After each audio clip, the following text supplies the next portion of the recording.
Et maintenant, je mets les plages pour éviter qu'elle nous voie. Vous voyez, on est gênés. On n'est plus chez nous, si vous voulez. Raymond, 79 ans, et Eliane sont obligés de se cloîtrer dans leur propre domicile. La faute à des voisins un peu particuliers, des détenus de la prison des Baumettes à Marseille. Depuis des travaux d'agrandissement, une partie du centre pénitentiaire fait directement face aux riverains, qui se rebiffent. Ils n'en peuvent plus d'être épiés depuis les cellules d'en face et d'être dérangés à la nuit tombée par les parloirs sauvages. Ksenia Bolchakova et Pierre-Jean Perrin.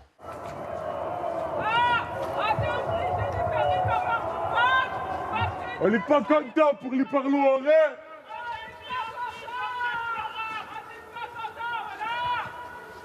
Ça crie aux Baumettes, hein, pour les femmes. Hein. C'est ce qu'on appelle un parloir sauvage. En marge des parloirs classiques, limité à une fois par semaine, ce jeune homme vient tous les soirs dans cette rue rendre visite à sa petite amie, en prison depuis 2 ans. Elle est à la fenêtre de sa cellule, avec un téléphone, en principe interdit en détention. Elle a dit quoi? Tu as dit quoi? Je n'ai pas entendu. Elle s'adresse à son copain, aussi en criant. Il n'y a rien qui va ici.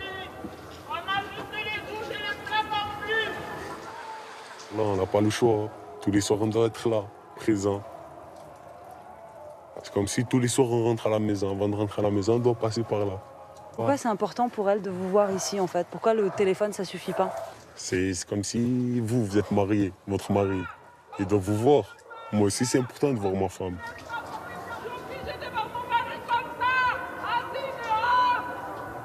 Certains soirs, il y a ici jusqu'à 5 parloirs sauvages, au milieu des habitations.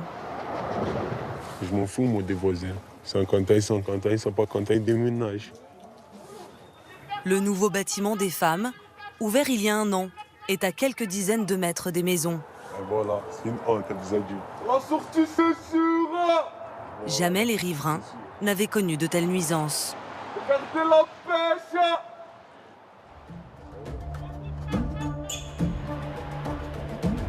Avec ses 1250 détenus, la prison des Baumettes est le 3e centre pénitentiaire de France.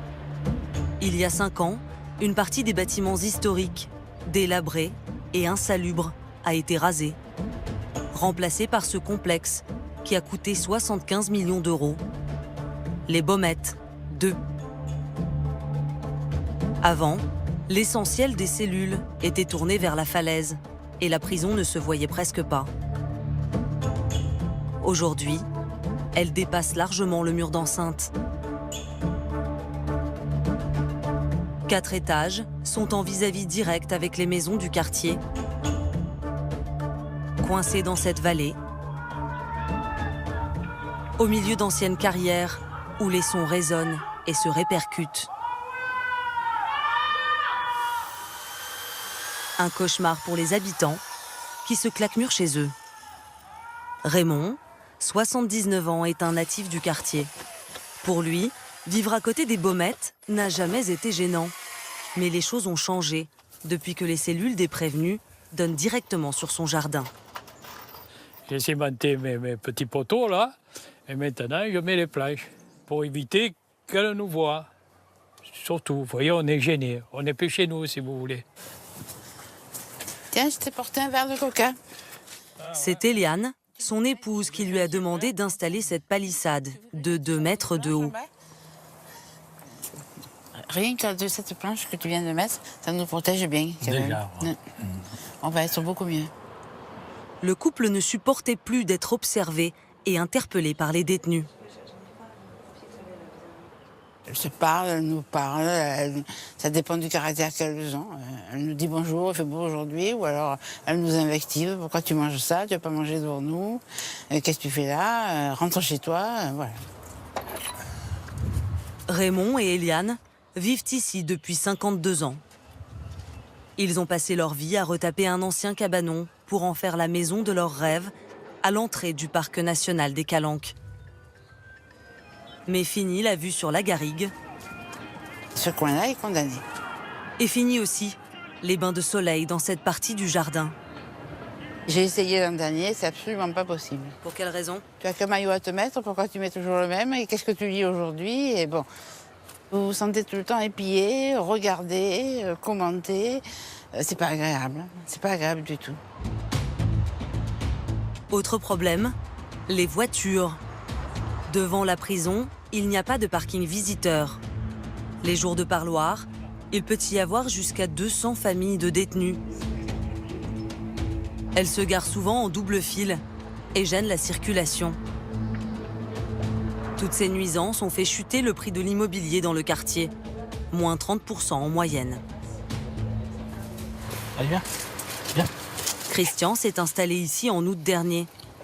Il pensait faire une belle affaire en achetant cette villa sur 3 niveaux avec piscine et jardin pour 430 000 €. Un bien introuvable à ce prix-là dans les autres quartiers de Marseille. J'ai dû visiter en fait la maison à des moments pendant lesquels il devait y avoir des pauses ou quoi, au sein de la prison, soit des pauses sieste, soit des pauses repas. Voilà, donc j'étais relativement confiant, en tout cas, en ayant visité la maison ici. Et aujourd'hui, quel est votre sentiment? Aujourd'hui, je suis un peu dépité. L'ancien propriétaire n'est resté ici que 3 ans et il a vendu son bien 1 mois avant l'ouverture de Baumette 2. Une prison sur laquelle Christian a aussi une vue imprenable.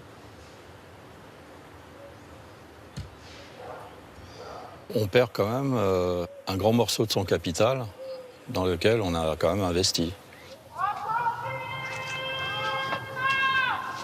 Perte de capital et perte de patience pour beaucoup de riverains. D'autant qu'ils ont l'impression d'avoir été bernés. Eliane a gardé ce document. Alors ça dit des choses très gentilles. Ça c'est un petit peu du baratin. C'est le projet de reconstruction des Baumettes, tel qu'il a été présenté aux habitants du quartier, avant les travaux. Je vais vous lire ce petit paragraphe. Les profils des détenus femmes au centre pénitentiaire sont globalement plus calmes que les profils hommes. Et il est à penser que les nuisances du centre pénitentiaire femmes sur l'extérieur seront donc limitées. Une prédiction contredite par la réalité. Il y a aussi ces études acoustiques, peu convaincantes. Là, ils nous ont fait un très joli croquis pour nous expliquer pourquoi on n'entendrait rien. Donc, ils nous font partir le son des cellules et ensuite, ils veulent nous prouver par A plus B que le son, il part dans les nuages. La réalité est que tout le quartier est inondé jusqu'à une distance très, très éloignée. Eliane a écrit des dizaines de lettres au maire de Marseille, aux sénateurs, aux députés. Personne ne propose de réponse concrète au problème. Avec 130 riverains, elle a monté un collectif pour obtenir de nouveaux travaux. Ils se réunissent 1 fois par mois. Et à les écouter, ce ne sont pas les solutions qui manquent. Des plus classiques, comme rehausser le mur d'enceinte de la prison, à d'autres, plus originales. Donc autour de l'enceinte, moi je proposerais qu'on fasse des jardinières et qu'on fasse pousser des arbres. Donc d'un côté, vous ne les verrez plus et ça peut-être ça leur donnerait un goût de vivre mieux en prison. Un autre voisin suggère de faire sceller les fenêtres des cellules et d'y mettre la climatisation. C'est horrible, hein. Non. Le droit européen ne permet pas de condamner les fenêtres. Point barre. Ça, c'est peut-être un truc à demander. Est-ce qu'il y a une loi? Et où elle est cette loi? Quel est le texte de la loi? Le numéro de la loi qui nous interdit de fermer les fenêtres? Au bout d'1 heure, le ton monte. C'est le ministère de la Justice qui a signé, qui a validé, qui a fait une connerie. C'est elle qui doit réparer aujourd'hui. Et qu'elle nous dise pas, il y a la loi de... Il faut qu'elles aient vu. Oui, elles aient vu, d'accord, mais pas chez nous. Mais en attendant, on la verra plus et il n'y aura plus de parleurs sauvages. Oui, non mais voilà, à quoi on est confrontés? Depuis que le collectif se réunit, il n'a obtenu de la direction des Baumettes que l'installation de capteurs sonores pour mesurer l'ampleur des nuisances. Et la promesse de faire intervenir les gardiens en cas de tapage excessif. Le directeur de la prison a refusé de nous rencontrer. Lyriane et David, représentants syndicaux des surveillants, affirment n'avoir reçu aucune consigne pour faire cesser les bruits. Nous, de l'intérieur, les nuisances sonores, on ne les entend pas autant. On entend que c'est beaucoup plus atténué. Et puis même si on l'entendait, Comment voulez-vous qu'on fasse? On n'a aucun moyen, parce que qu'est-ce que vous voulez? On ne va pas sanctionner quelqu'un parce qu'il crée une fenêtre. Je ne sais pas. Honnêtement, nous, en tout cas, à notre niveau, je ne vois pas ce qu'on peut faire. Quand on se fait agresser, il n'y a quasiment rien maintenant. Donc, parce que quelqu'un crie, qu'est-ce que vous voulez qu'il se passe? Il n'y aura rien. Au Baumette 2, le taux d'occupation est déjà à son maximum. Et côté bruit, ça ne va pas aller en s'arrangeant. Un nouveau chantier est prévu l'année prochaine. Les derniers bâtiments historiques vont disparaître et laisser place à une nouvelle prison pour hommes. Elle se trouvera en vis-à-vis direct avec ces immeubles où vivent plus de 10 000 riverains.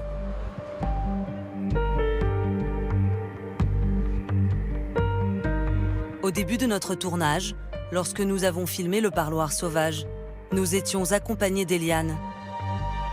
La prisonnière en ligne avec son petit ami a d'abord demandé à nous parler. Nous avons ensuite passé le téléphone à Eliane. Oui, moi j'habite en face de chez vous, j'ai une vue directe. Premier contact entre deux mondes qui n'avaient jamais communiqué. Il y a des fois où c'est assez insupportable. Mais en fait, vous savez, c'est parce que nos conditions de vie sont pas la lumière. insupportables aussi. Et si on ne s'exprime pas en criant, eh ben, il y en a certains qui s'expriment par la violence. Oui, je vous comprends bien et je suis très contente de vous entendre justement, parce que c'est bien de pouvoir échanger. Mais il faut... Franchement, on est vraiment désolés par rapport à ce que vous m'avez dit. Je vais bien faire passer le message à toutes les détenues, et etc. Je vous comprends. Ça ne fait pas. Vous êtes dans votre intimité, dans votre résidence, et les personnes, ils sont là, ils vous interpellent. Et non, ça ne fait pas. Je ne suis pas d'accord non plus avec ça. Vous avez une copine champion. C'est dommage qu'elle ne soit pas toute comme vous. Là. Merci beaucoup, madame. Peut-être que j'aurais dû, moi, avoir le courage de venir avant. Parce que il crée toujours du même endroit. Hein. Peut-être que j'aurais dû sortir et venir leur parler. Peut-être que je le ferai la prochaine fois. Peut-être. Un début de dialogue timide. De son côté, le directeur de la prison a promis au collectif de déplacer les détenues les plus bruyantes en cas de tapage trop important.